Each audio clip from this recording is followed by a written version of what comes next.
Do you seek the whisper or do you wait for the wrecking ball? Woo! What do I mean by that? Well, before life gets very spicy, there's this little whisper, this little voice that just kind of comes up and says, you should probably do this instead. And when you go, nah, just be quiet. And then it gets a little louder. No. Like for me, it's, Mark, you really, you need to go over here. Don't do that, do this. Not, shh. I'm the boss of my life. And then what happens? I keep going and then the wrecking ball comes.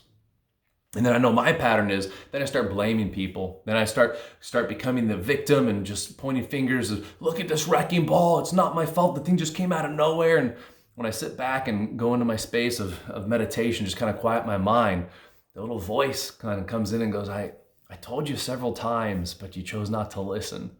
So instead of listening to the whisper, you chose the wrecking ball. And man, this revelation, I'm just like, oh my gosh, this continues to happen again and again and again. I got to get these thoughts down and work through it and now sharing with you. But the question is this: do you listen to the whisper or do you wait for the wrecking ball? Because what I have found, and I continue to learn and relearn, and I hope you're a faster learner than me, but I continue to learn and relearn, is I don't have to have a wrecking ball in my life ever.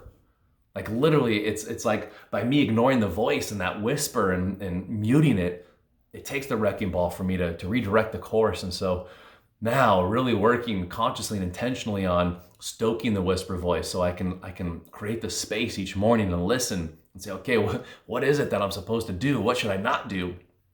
And it's cool because over the years, there hasn't been any wrecking balls. And I mean, knock on wood, I'm sure I'll ignore the voice somewhere, somehow, but it blows my mind at how when I listen to the whisper and honor that, life gets really good. When I ignore the whisper or mute it, it takes a wrecking ball for me to change my direction. So here is the question of the day.